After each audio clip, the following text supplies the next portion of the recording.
Hola, mi nombre es Robert Mackenzie. Estamos reunidos para llevar a cabo la parte final de este estudio de la Universidad de Chicago. Estamos a punto de ver la primera parte de 10 programas realizados por Milton Friedman, economista con trayectoria internacional, nominado para el Premio Nobel y uno de los norteamericanos más controvertidos de nuestro tiempo.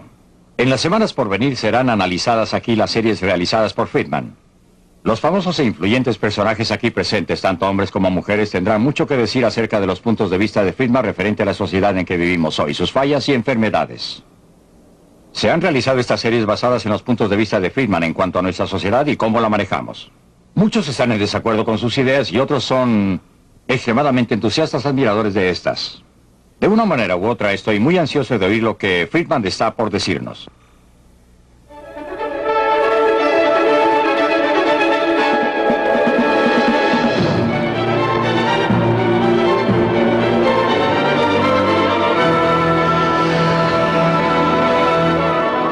Libre para elegir. Desde el punto de vista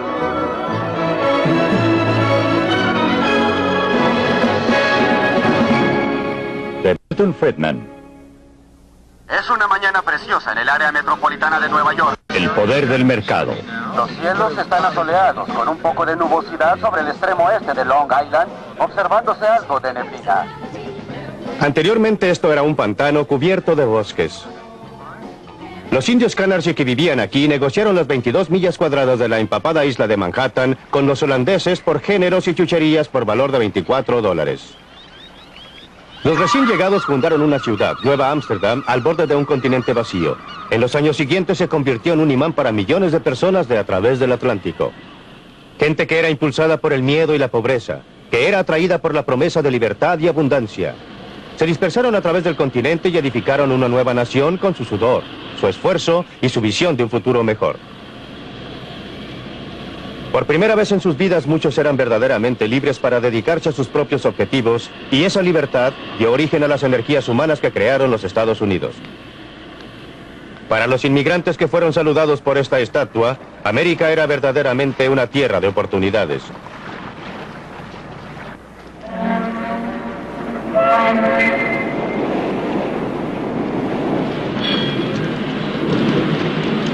Se lanzaron a tierra con sus mejores ropas, ansiosos y ávidos, cargando sus pocas pertenencias. Eran pobres, pero todos tenían mucha esperanza.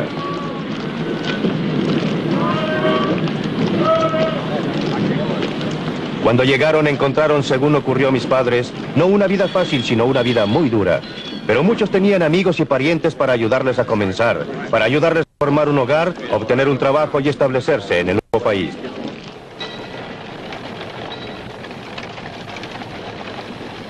Existían muchas recompensas para el trabajo duro, empuje y capacidad. La vida era dura, pero las oportunidades eran reales.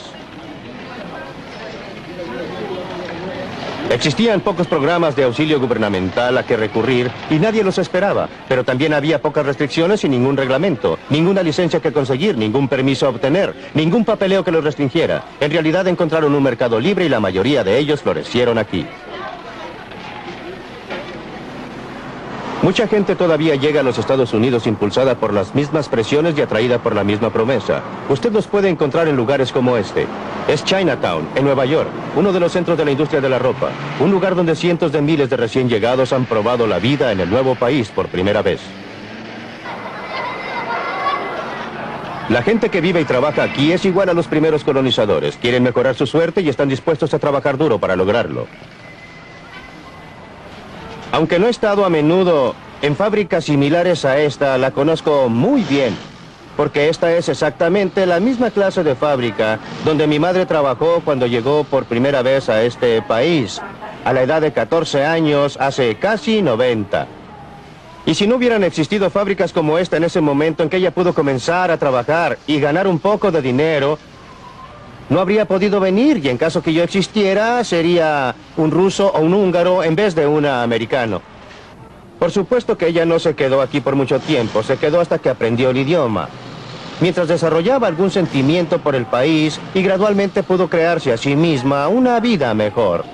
Similarmente, la gente que está ahora son igual que mi madre, inmigrantes de un país distante. Vinieron aquí porque les gusta más y tienen mayores oportunidades. Un lugar como este da la oportunidad de empezar. No se van a quedar aquí por mucho tiempo ni para siempre.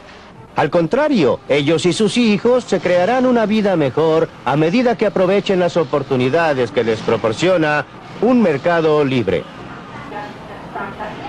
La ironía es que este lugar viola muchos de los estándares que actualmente consideramos como el derecho de cada trabajador. Está mal ventilado, está atestado de gente y los trabajadores aceptan una tarifa inferior a la sindical. Viola cada regla del libro. Pero si fuera cerrado, ¿quién se beneficiaría? Ciertamente no la gente aquí. Su vida parece bastante dura comparada con la nuestra. Pero esto solamente porque nuestros padres o abuelos pasaron por esa etapa por nosotros. Nosotros podemos comenzar en un punto superior.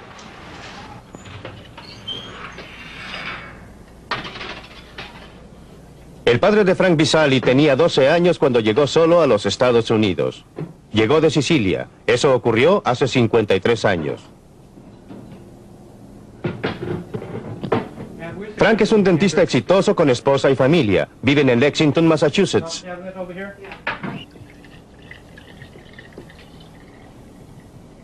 Estupendo, una botella llena toda la garrafa.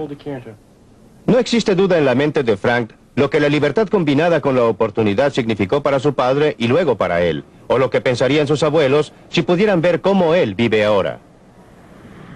Ellos no creerían lo que pueden ver. Que una persona puede emigrar de una pequeña isla y tener tanto éxito fuera de su país, ya que ellos estaban principalmente dedicados al campo, trabajando allí como labriegos. Mi padre vino acá, logró algún éxito y luego trató de construir una estructura familiar. Todo lo que él hizo fue para su familia, fue para una mejor vida para su familia. Y siempre puedo recordar que me decía lo que usted sabe. Lo principal en la vida es obtener una educación, llegar a ser un profesional. Joanny, por favor, no comas eso con las manos. La familia Visali, como todos nosotros que actualmente vivimos en los Estados Unidos, debe mucho al clima de libertad que heredamos de los fundadores de nuestro país. Un clima que concedió amplios límites a los pobres de otros países que vinieron aquí y fueron capaces de crear vidas mejores para ellos y sus niños. ¿Ustedes, niñas, van a querer esto? ¿Tú, Chris? Yo sé que no quieres la crema batida. Pero en los últimos 50 años, hemos estado despilfarrando esa herencia al permitir al gobierno que controle más y más nuestras vidas, en vez de basarnos en nosotros mismos. Debemos redescubrir las viejas verdades que los inmigrantes conocían instintivamente, lo que es la libertad económica y el papel que juega para preservar la libertad personal.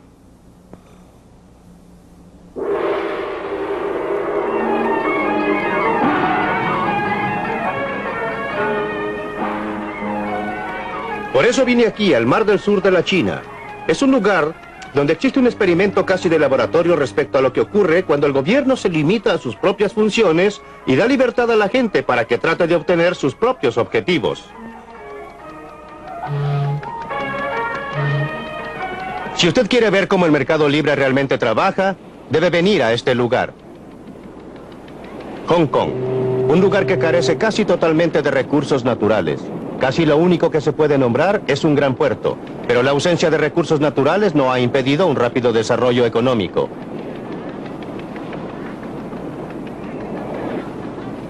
Barcos de todas las naciones vienen aquí a comerciar porque no existen derechos ni aranceles sobre las importaciones o sobre las exportaciones. El poder del mercado libre ha permitido al trabajador pueblo de Hong Kong transformar lo que una vez fue roca estéril en uno de los lugares más florecientes y exitosos de Asia.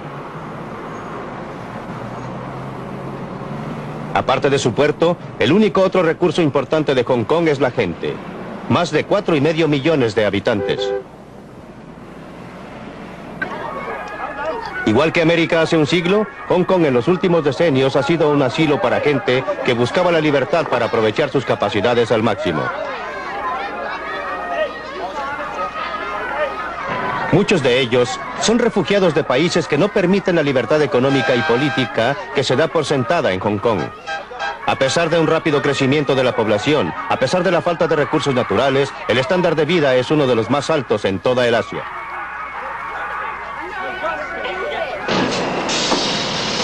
La gente trabaja duro, pero el éxito de Hong Kong no está basado en la explotación de los trabajadores. Los salarios en Hong Kong se han cuadruplicado a partir de la guerra, y esto es después de considerar la inflación.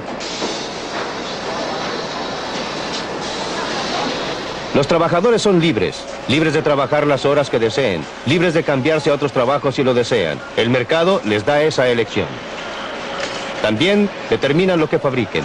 Uno puede estar seguro que alguien, en algún lugar, está dispuesto a pagar por esos juguetes baratos de plástico, o de otra forma simplemente no se fabricarían.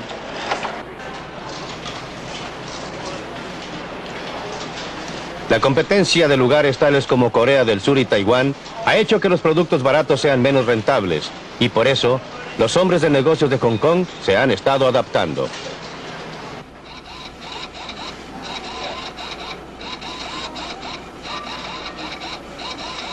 Han estado desarrollando productos más sofisticados y nueva tecnología que sea similar a cualquiera del oeste o del este, y sus empleados han estado desarrollando nuevas habilidades.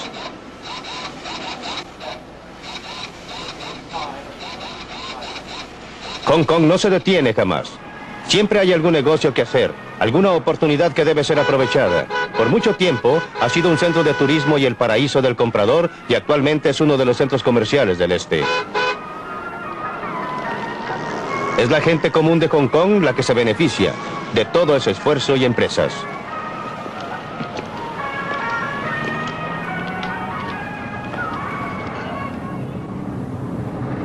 Esta ciudad próspera, bullente, dinámica, ha sido posible por el mercado libre. En realidad es el mercado más libre del mundo. El mercado libre permite a las personas ingresar a cualquier industria que quieran o comerciar con quien quieran, a comprar en el mercado más barato del mundo o a vender en el mercado más caro del mundo. Pero lo más importante es que si fracasan deben soportar la pérdida. Si tienen éxito, obtienen el beneficio. Y esta atmósfera de incentivos es la que las ha inducido a trabajar, a adaptarse, a ahorrar, a producir un milagro. Este milagro no ha sido logrado por acción gubernativa, por alguien que está sentado en uno de esos altos edificios diciéndole a la gente lo que debe hacer. Ha sido logrado permitiendo que el mercado trabaje.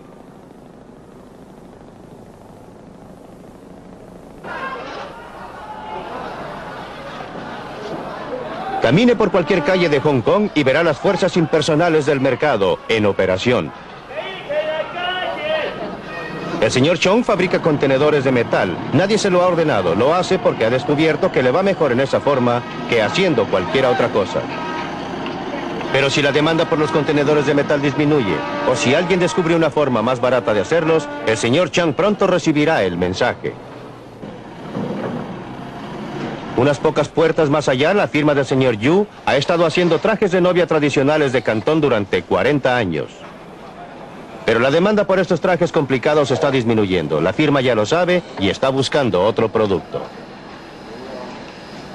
El mercado dice a los productores no solo lo que deben producir, sino en la forma en que deben producirlo, a través de una gama de precios, el costo de materiales, los salarios de los obreros, etcétera, etcétera. Por ejemplo, si estos obreros pueden ganar más haciendo otra cosa, el señor Ho rápidamente encontraría la forma de mecanizar su producto de marcos para cuadros.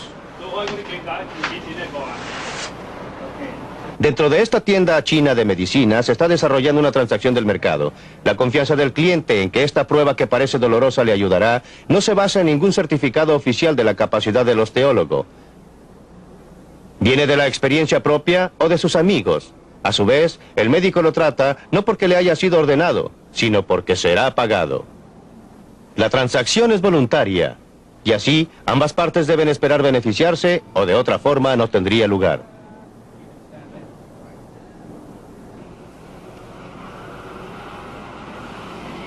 Créalo o no, este patio posterior es la entrada a una fábrica.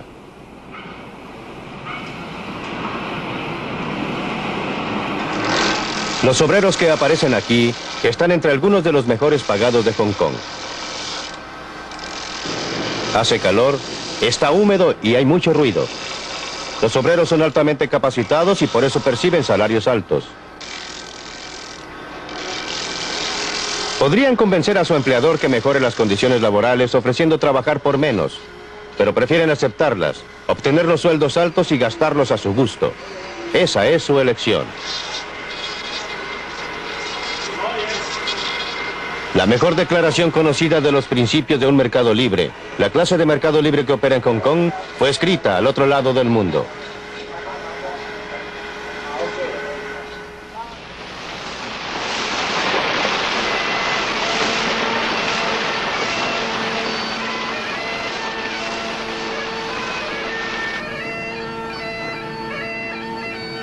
Hace 200 años en Escocia, Adam Smith enseñó en la Universidad de Glasgow. Su brillante libro, La riqueza de las naciones, se basó en las conferencias que allí dictó. Los principios básicos del mercado libre, según Adam Smith, los enseñó a sus alumnos en esta universidad. En realidad, son muy simples. Observen este lápiz de mina. No existe una sola persona en el mundo que lo pueda fabricar. ¿Declaración notable? En absoluto. La madera de que está fabricado, según creo, proviene de un árbol que fue cortado en Washington. Para cortar ese árbol se necesita una sierra. Para fabricar la sierra se necesitó acero. Para obtener el acero se necesitó mineral de hierro. Este centro negro lo llamamos mina, pero en realidad es grafito comprimido. No estoy muy seguro de dónde viene, pero creo que de algunas minas de Sudamérica. Este extremo rojo, el borrador, es de goma. Probablemente proviene de Malasia, de donde el árbol del caucho ni siquiera es originario. Fue importado de Sudamérica por algunos hombres de negocios con ayuda del gobierno británico. El casquillo de bronce, no tengo la menor idea de dónde proviene. Ni la pintura amarilla, ni la pintura que delineó las líneas negras, ni el pegamento que lo mantiene unido. Literalmente, miles de personas cooperaron para fabricar este lápiz. Gente que no habla el mismo idioma, que practica religiones diferentes, que podría odiarse si se conociera. Cuando usted va a la tienda y compra este lápiz, en realidad está intercambiando unos pocos minutos de su tiempo por unos pocos segundos del tiempo de todas esas miles de personas. ¿Qué los unió y los indujo a cooperar para fabricar este lápiz? No había ningún comisario enviando oficios o dando órdenes desde alguna oficina central. Fue la magia del sistema de precios, la operación impersonal de los precios, que los juntó y logró que cooperaran para fabricar este lápiz, de modo que usted lo pueda obtener por una suma insignificante. Es por esto que la operación del mercado libre es tan esencial, no solo para promover la eficiencia del producto, sino aún más, para fomentar la armonía y la paz entre los pueblos del mundo. Esta gente está viajando entre dos sociedades muy diferentes. Este es Lo U, el punto fronterizo oficial entre China y Hong Kong. Existe una cantidad considerable de tráfico en esta frontera. La gente la atraviesa con un poco de más libertad que anteriormente. Mucha gente de Hong Kong comercia en la China y el mercado ha ayudado a unir a los dos países más estrechamente. Pero las barreras entre ellos son aún muy reales. A este lado de la frontera, la gente es libre no solo en el mercado, sino con respecto a toda su vida. Tienen libertad para hacer lo que quieran, para escribir lo que quieran, para actuar según les agrade. Esto no sucede allá. Por eso la gente de la China que no puede obtener permiso de salida, llega a extremos peligrosos para escapar. Arriesgan sus vidas. Muchos pierden sus vidas, pero eso no impide que otros lo sigan. Algunos son atraídos por el estándar de vida material más alto de Hong Kong, pero aún más por el natural deseo humano de ser libres.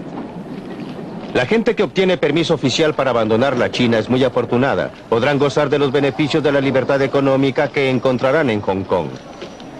Pero lo que es más importante, eso les dará una libertad más amplia.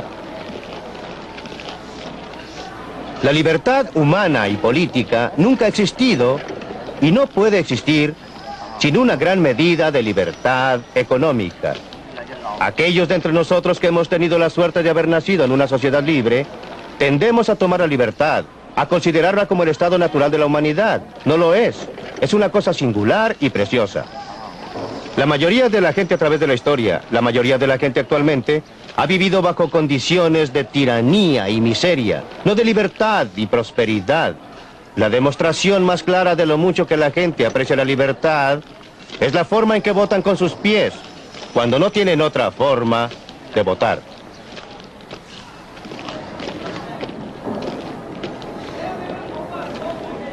Por supuesto que muchos de los que lleguen a Hong Kong terminarán bajo condiciones que la mayoría de nosotros en el oeste encontraríamos desastrosas. Hong Kong está muy lejos de la utopía. Tiene sus barrios bajos, su crimen, su gente desesperadamente pobre.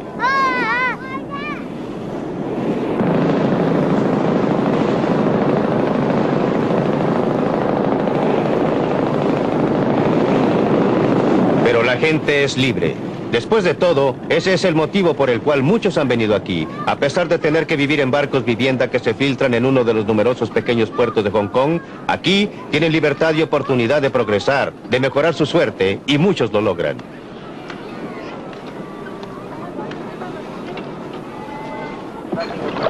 Es cierto que existe una pobreza espantosa en Hong Kong, pero la situación de la gente está mejorando. Están mucho mejor ahora que cuando recién llegaron atravesando la frontera con la China. Y esa pobreza, tan tremenda para nosotros porque estamos acostumbrados a estándares de vida mucho más altos, no es pobreza en opinión de la mayoría de los pueblos del mundo. Es una pobreza a la cual aspiran, un estado de cosas que desearían lograr.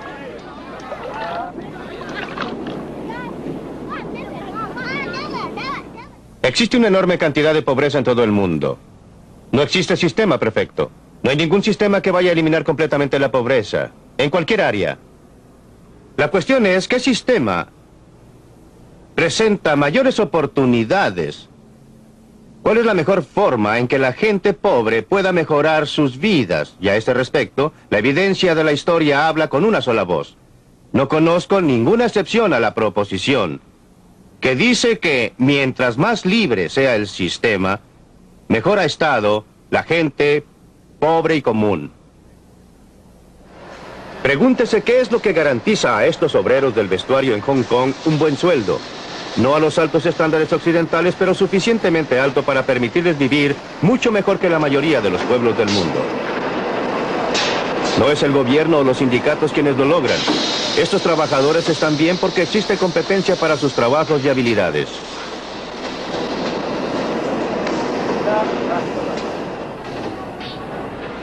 Cuando un hombre de negocios tiene problemas, un mercado amenaza con desaparecer o se presenta un nuevo competidor y hay dos cosas que se pueden hacer. Puede dirigirse al gobierno pidiendo un arancel o una cuota o alguna otra restricción a la competencia o puede ajustarse y adaptarse. En Hong Kong la primera opción está cerrada. Hong Kong depende demasiado del comercio exterior y el gobierno simplemente ha debido adoptar una política sana de no interferencia. Esto es duro para algunos individuos, pero extremadamente sano para la sociedad en conjunto. Solo los hombres de negocios, que pueden adaptarse, que son flexibles y ajustables, sobreviven y crean buenas oportunidades de empleo para el resto.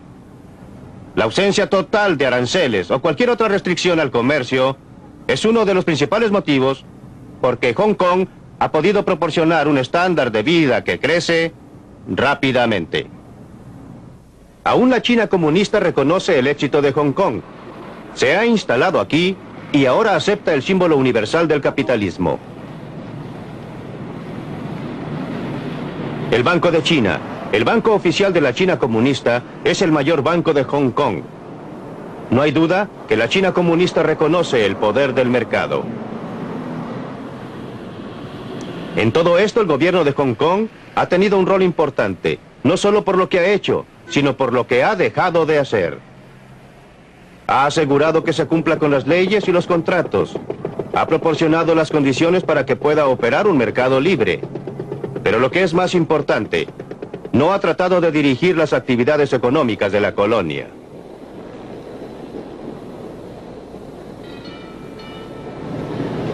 Ningún funcionario gubernamental está diciendo a esta gente lo que debe hacer. Son libres de comprar a quien quieran, a vender a quien quieran, trabajar para quien quieran. A veces parece el caos y así es.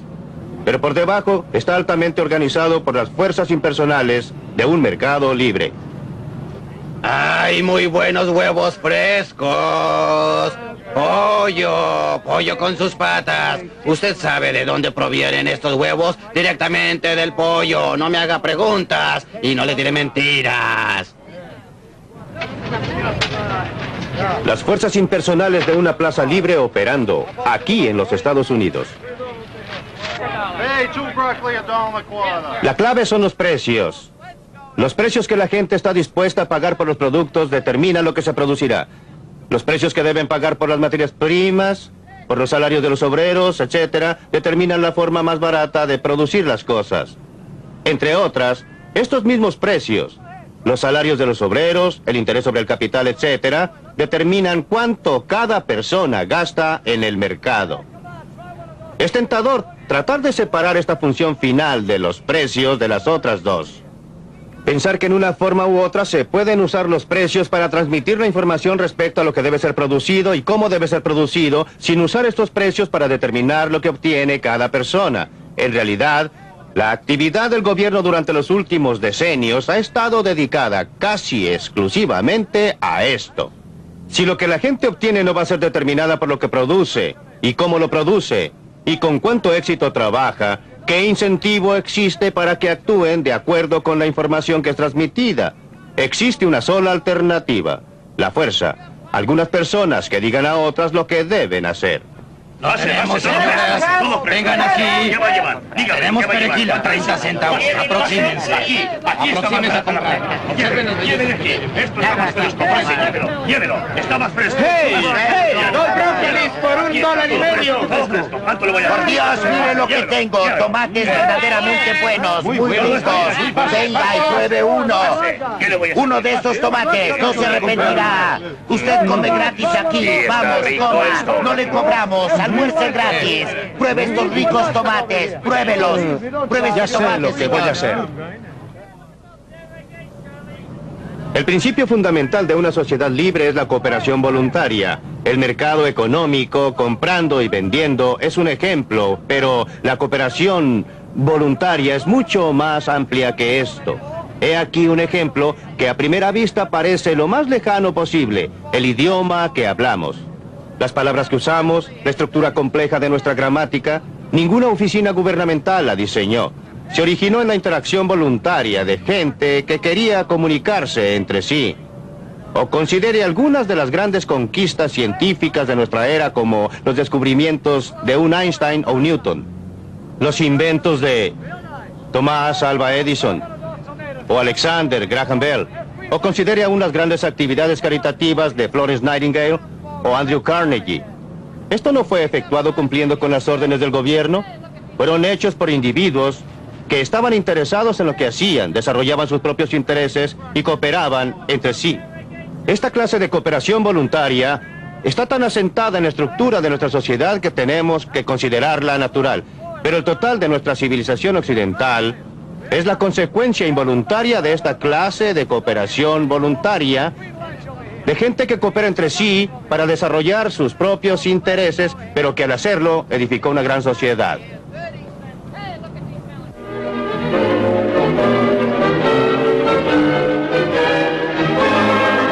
Libre para elegir. En la Biblioteca Hunter de la Universidad de Chicago están nuestros invitados que esperan la oportunidad de mostrarnos sus puntos de vista. Empecemos.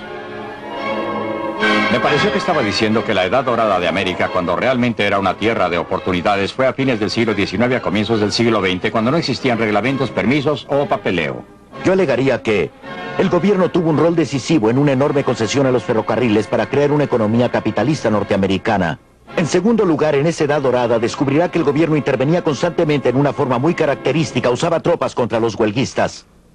La historia laboral norteamericana ha sido la lucha de clases más violenta y sangrienta del mundo. Y hasta 1932 el gobierno, las leyes, los tribunales, la sociedad, siempre estaban de parte de los negocios contra los trabajadores. Por consiguiente, alegaría que tanto económicamente y en términos de reprimir los intentos de la gente para hacer valer sus derechos, nuestro gobierno antes del aparecimiento del Estado previsor en este país más o menos pertenecía a los negocios. Milton Friedman. Michael Harrington está viendo el agujero en la puerta del granero y no está mirando a dicha puerta.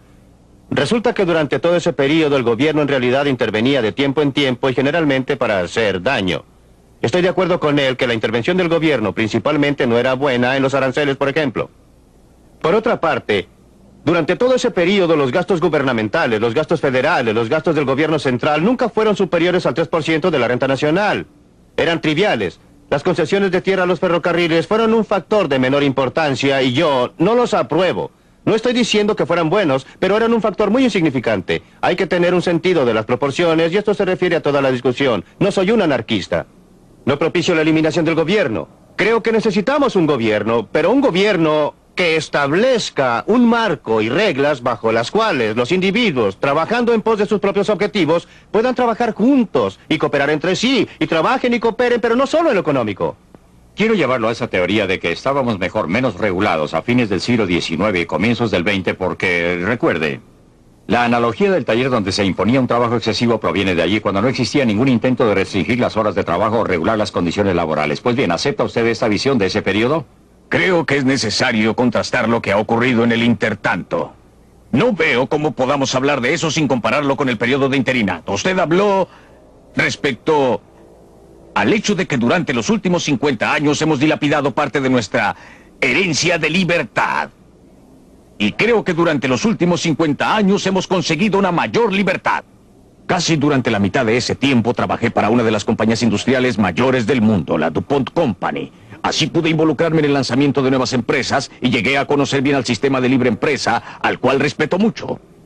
Pero durante ese periodo, y especialmente durante los últimos años en que he estado más involucrado con el gobierno y asuntos ambientales, me he convencido de que nuestra libertad mejoró cuando se permitió que la gente pudiera actuar libremente en el mercado. Libertad para votar con sus dólares en el mercado, libertad para votar con sus boletas en el lugar de la votación, y libertad para imponer algunas restricciones a los excesos del mercado, especialmente cuando uno está preocupado de cosas tales como el impacto a largo plazo sobre nuestra salud de la contaminación de nuestro medio ambiente, la introducción de materiales carcinógenos o la radiación de nuestra gente con productos nucleares. ¿Qué hay respecto a poner restricciones a los excesos del gobierno? ¿No se ha convertido eso en un problema cada vez más serio? ¿Cómo puede ser que un gobierno del pueblo supuestamente haga cosas que una fracción muy grande de la población en realidad prefiere que no se hagan, tales como cobrarles impuestos excesivos, regirlos demasiado y sobreregularlos? Creo que nuevamente usted está mirando a un lado y no al otro, aunque estoy de acuerdo en ver lo que sucedió en el intertanto. ¿Estamos mejor que hace 50 años? Jamás lo negaría.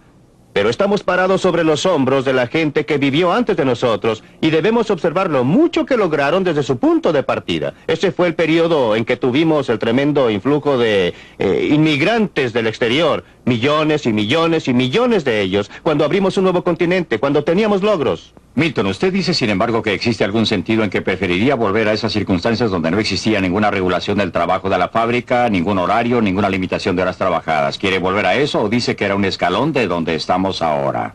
Depende de lo que usted entienda por circunstancias. No quiero tener que volver a usar un coche de caballos en vez de un automóvil. Pero prefiero volver a las clases de reglamentos gubernamentales o a la ausencia de reglamentos. El mayor grado de libertad que se concedía a los individuos para desarrollar una u otra actividad que existía entonces en vez de lo que existe ahora.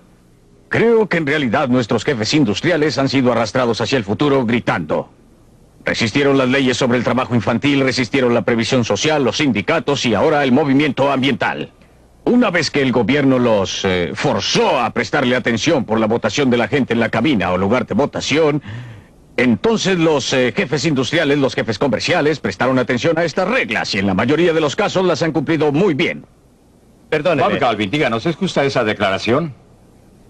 Quizás los industriales tienen una visión más clara de la historia y sus expectativas. El bien más precioso que poseemos es la libertad. La manera más fácil de perder la libertad es caer bajo administración judicial. Y quiero decir administración económica, porque un síndico es un dictador. Y hasta el punto que usamos los costos y gravámenes del gobierno que nos llevan en la dirección de nuevas deudas, administración judicial final y luego las consecuencias políticas de la imposición del dictador político sobre la economía y el trabajo y los derechos de la vida del individuo.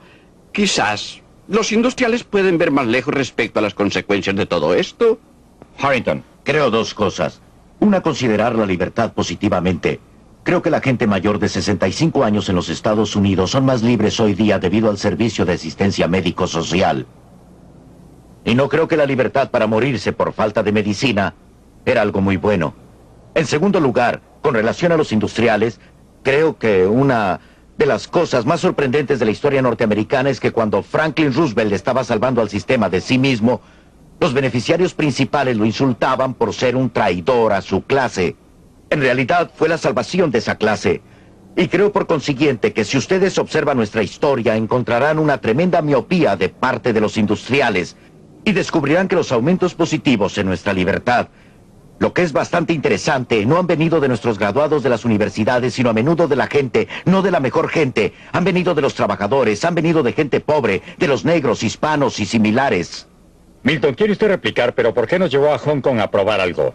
Por supuesto, aunque no estoy acostumbrado a estar de acuerdo con Michael Harrington, estoy de acuerdo en parte con lo que acaba de decir. No creo que sea correcto plantear la situación en términos de industria versus gobierno. Por el contrario, uno de los motivos por que estoy a favor de menos gobierno es porque cuando hay más, los industriales se hacen cargo de él, y los dos juntos forman una coalición contra el trabajador común y el consumidor común. Creo que el comercio es una institución maravillosa siempre que tenga que enfrentarse a competencia en el mercado y no pueda salirse con la suya excepto al producir un mejor producto a un costo menor. Por eso no quiero que el gobierno intervenga y ayude a la comunidad de negocios. Ahora quiero considerar su pregunta respecto a atención médica. Mucha gente se ha beneficiado con atención médica, pero usted no está considerando respecto a costos. ¿Qué ha sucedido a la gente que lo está pagando? Porque no es un bien gratis, no viene de la nada. ¿Y están beneficiándose de él en forma eficaz con relación a los costos? Esas son las preguntas. Es demagogia, si usted me perdona, Michael Harrington. Quiero decir que la gente que tiene asistencia médica es más libre, por supuesto, en una dimensión. Pero ellos han estado pagando durante toda su vida. ¿Han hecho un buen negocio? En este momento sí. Los hombres jóvenes, los trabajadores que están ingresando ahora a previsión social, van a hacer un negocio realmente malo. Milton, lo interesante es que la gente mayor de 65 años está pagando más de su renta gastable en cuidado médico que antes de la promulgación del sistema de asistencia médica social. El gobierno no hace bien las cosas. No hace bien las cosas, sí. No ha hecho bien las cosas en Gran Bretaña, en Canadá o en los Estados Unidos. Pues bien, Milton, usted nos llevó a Hong Kong exactamente respecto a ese punto. Usted dijo que era un verdadero modelo de operación del mercado. ¿Sí? ¿Es esa realmente una descripción ecuánime de Hong Kong? En este momento sí.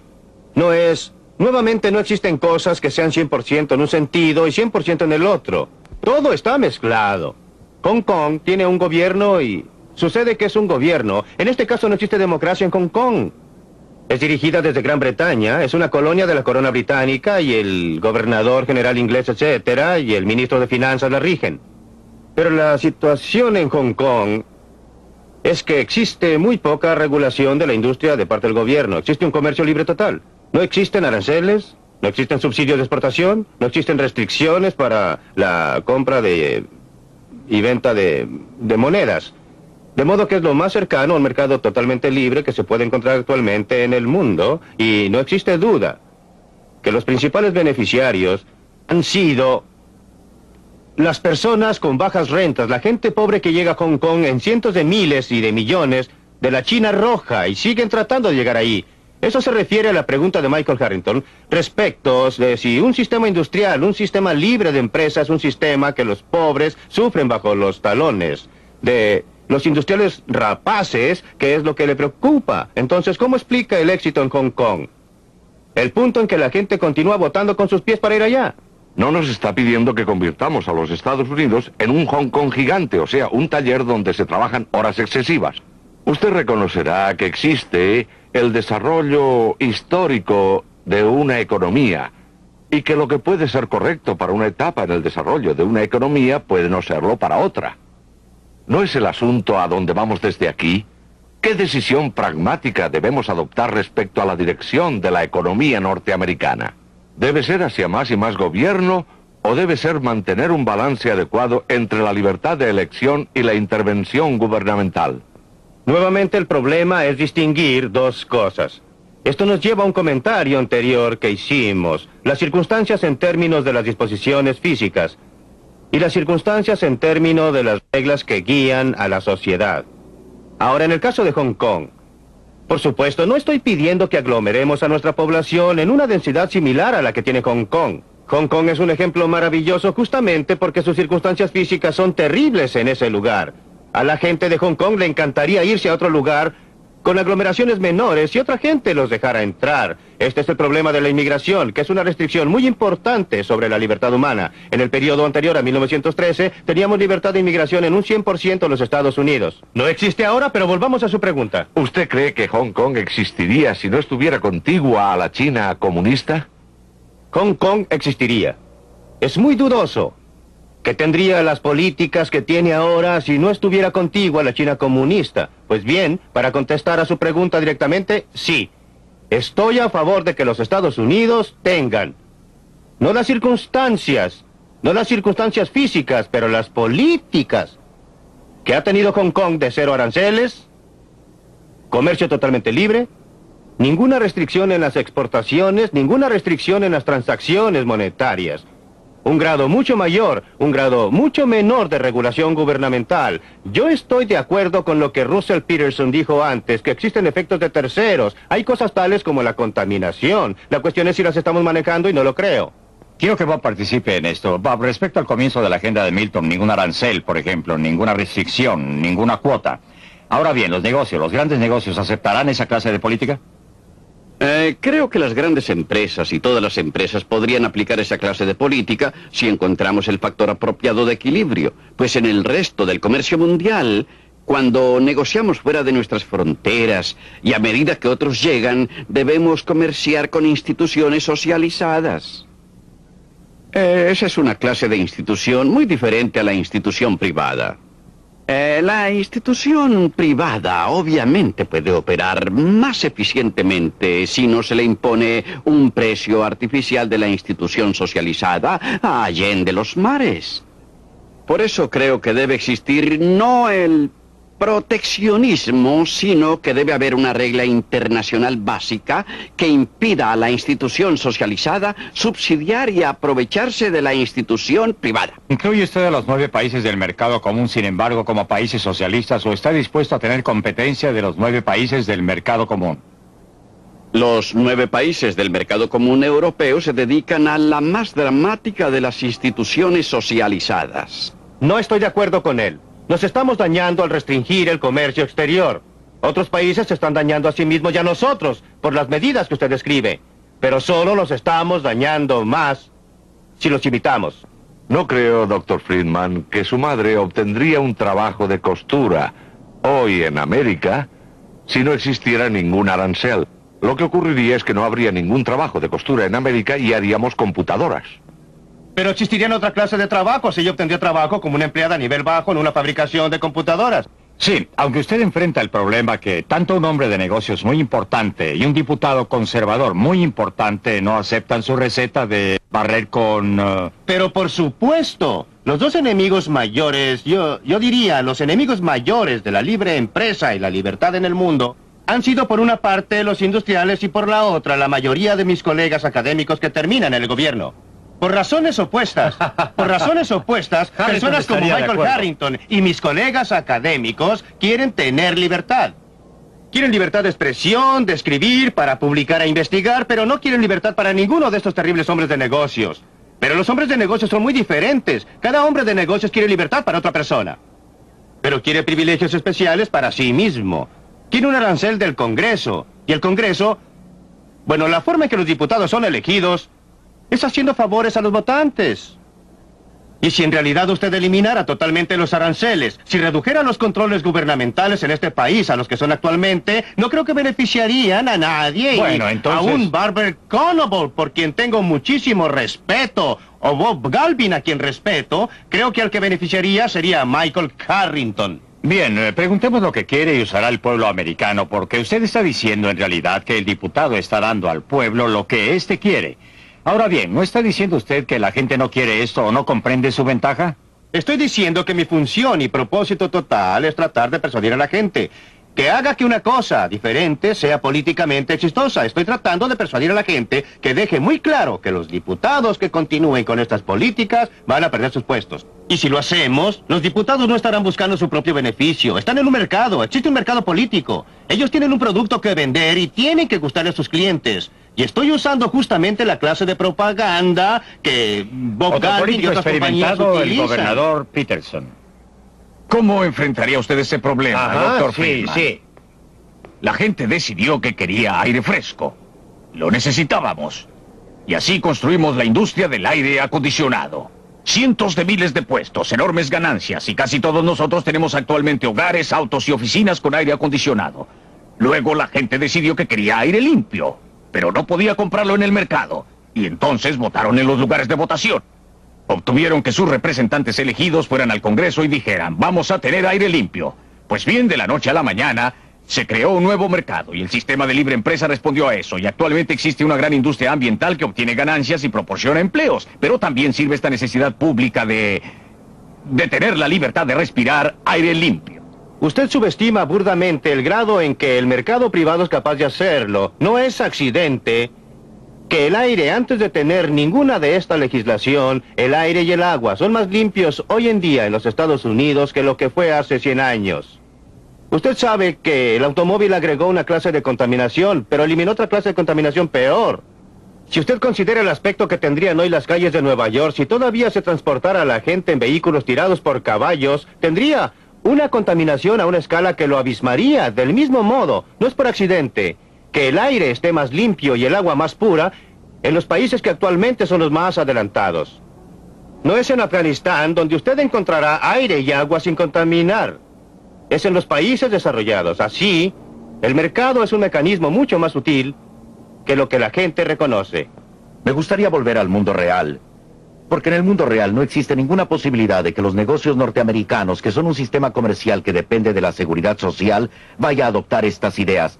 La forma en que estas ideas funcionan en el mundo real es como una racionalización del mito de la libre empresa que disfraza el hecho del capitalismo de Estado como un argumento contra la intervención social en una sociedad que en realidad interviene muy rápido a favor de la industria del acero. Finalmente, en términos del proceso político norteamericano, no creo que el proceso político sea tan simple que la gente elija al gobierno. El hecho es que cuando un Jimmy Carter es elegido presidente con una plataforma relativamente liberal, tiene que ganarse la confianza de los hombres de negocios, debido al control del proceso de inversión de parte del poder corporativo. Y creo que ese hecho, el poder corporativo, racionalizado por los mitos de la libre empresa, es el problema central de la libertad de nuestra época, y eso es lo que debe ser atacado. Antes de volver a Milton... No, tengo que comentar sobre esto porque no creo que podamos permitir que las palabras obstruyan lo que realmente es el caso. Creo que usted cree que no tenemos socialismo. Yo le diría que el 46% de cada corporación de este país pertenece al gobierno de los Estados Unidos. Ese es el impuesto a la renta cooperativo, y eso significa que de cada dólar de utilidad obtenido por la corporación, 46 centavos van al gobierno de los Estados Unidos. El impuesto efectivo es muy superior a esto porque se tributa el doble cuando corresponde al individuo. Y el punto hasta el cual las corporaciones controlan sus decisiones de inversión se ha visto reducido en forma creciente. El gobierno está ordenando que gasten sus fondos de inversión a nombre del control de la contaminación o a nombre de otras cosas. Es un mito suponer que existe aquí alguna clase de gran poder cooperativo.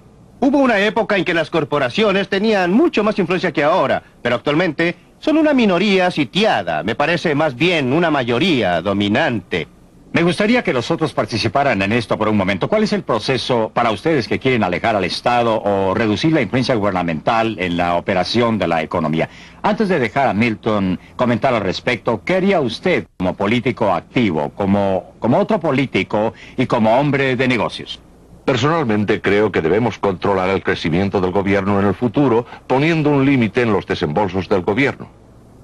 Me gustaría ver una enmienda constitucional que lo logre, si no, continuaremos con que el gobierno va creciendo más rápido que la economía, y así empuja más y más al Producto Nacional Bruto a través del cuerno de lata del gobierno. Creo que sería un error y algo difícil de hacer.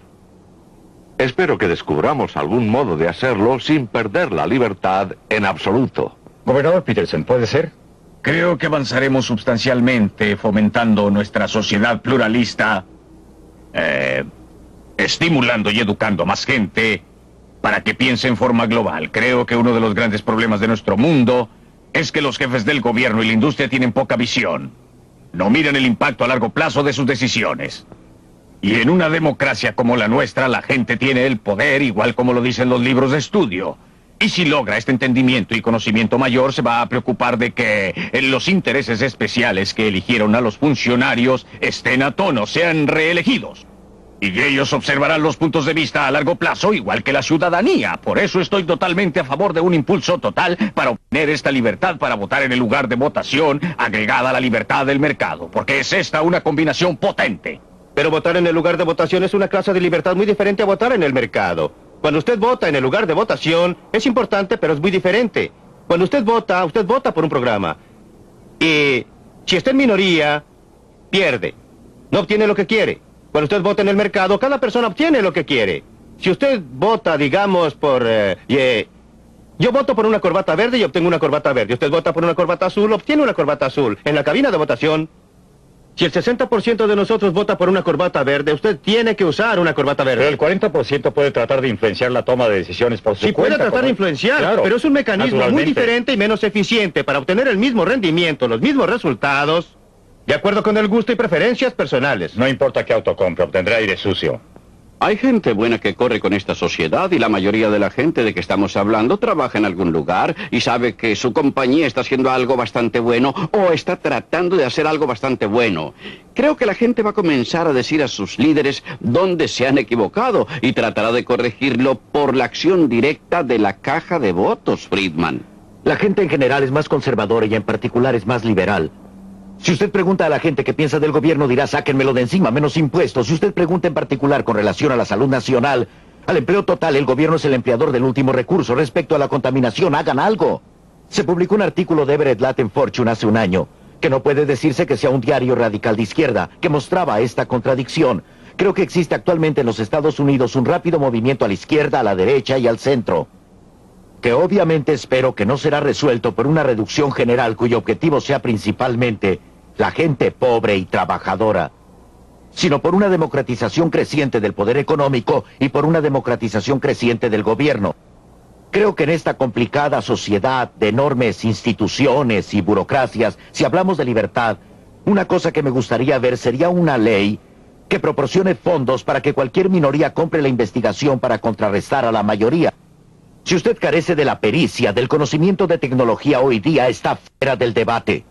Pienso que debemos democratizar la información y el gobierno, igual que la economía y la sociedad. Siento que la solución de Michael Harrington no lo solucione. Él quiere un gobierno de la minoría y yo no. Yo quiero el gobierno individual. Yo quiero que los seres humanos controlen sus vidas individuales y separadamente. No creo que una minoría que no está de acuerdo conmigo deba tener el derecho a sacarme la plata para su propia investigación. Ellos deben salir y tratar de persuadir a la gente que les contribuya. Yo debo tener libertad para obtener que la gente contribuya para presentar mis ideas. Pero respeto la idea de tener alguna clase de agencia oficial para que vaya a financiar a los disidentes. En primer lugar, cualquier persona que tenga algún sentido de realismo respecto a la forma en que opera el gobierno sabrá que terminará en manos de la mayoría y no de la minoría. Pero puede el gobierno en esta economía mundial compleja, extremadamente interdependiente que se está desarrollando. ¿Puede usted creer místicamente en la mano invisible de Adam Smith? Ocurre que pienso que Adam Smith fue una de las figuras intelectuales más grandes de la historia del mundo y que el capitalismo fue uno de los avances mayores que jamás haya obtenido la humanidad. Pero precisamente porque lo pongo en un contexto histórico, el capitalismo, según pronosticó un amigo mío que se llamaba Karl Marx hace algún tiempo, ha desarrollado tremendas tendencias hacia el monopolio, concentración, corporaciones multinacionales, abastecimientos de dinero no controlados ya por el Federal Reserve Bank o aún el presidente de los Estados Unidos. Y pensar que usted puede responder a este medio radicalmente nuevo con una solución del siglo XVIII. Creo realmente que corresponde a un ejercicio intelectual cuyo efecto práctico y político es racionalizar el poder conservador en América. Esto es un mito completo, que el progreso de un país desarrollado interiormente en un mundo más complicado necesita la intervención gubernamental. La intervención gubernamental no ha crecido en aquellas áreas que se derivan de la total interdependencia del mundo. ¿Dónde crece? Al tomar el dinero de algunas personas y darlo a otras. Doctor Friedman, todo lo que tengo que decir es que el gobierno tiene que vivir en el siglo XX. Por supuesto. Mucho menos que en el XIX o en el XVIII. Sí, pero nuevamente... Y tomar a la sociedad como es hoy en día. En realidad lo hacemos. Y entonces construir sobre eso.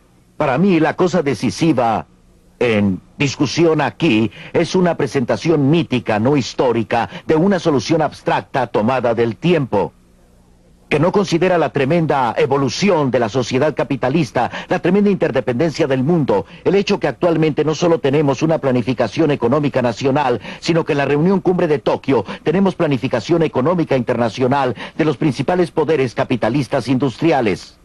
Y bajo estas circunstancias, tomando en cuenta el enorme logro de Adam Smith y el de la sociedad capitalista, bajo esta situación histórica radicalmente cambiada, proponer estas soluciones clásicas, me parece que es proponer algo no serio, que sin embargo funciona para racionalizar el poder corporativo económico y político conservador. Los grandes logros del siglo XIX vienen de apartarse de la clase de sistema que usted quiere volver a imponer. Usted quiere hacernos volver a los siglos XVIII y XVII, cuando teníamos una sociedad corporativa y un gobierno que controlaba las cosas. El asunto no es si lo que alguien está proponiendo corresponde al siglo XX o XIX o XVIII. El asunto es qué es lo correcto en hacer, cuál es la mejor forma, en qué podemos ampliar nuestras oportunidades, conservar nuestra libertad, mantener nuestra prosperidad. Me parece que la clase de solución que usted propone involucra más de lo mismo, más de las medidas que han fallado una y otra vez en lograr los objetivos. Dejaremos el debate hasta aquí y esperamos que se unan a nosotros la próxima edición de Libre para Elegir.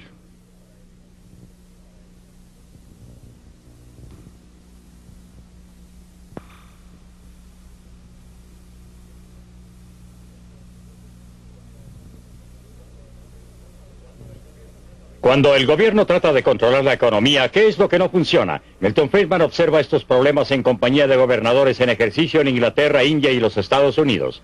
No se pierda este realístico programa acerca del mundo en el cual vivimos. Será la próxima semana en Libre para Elegir.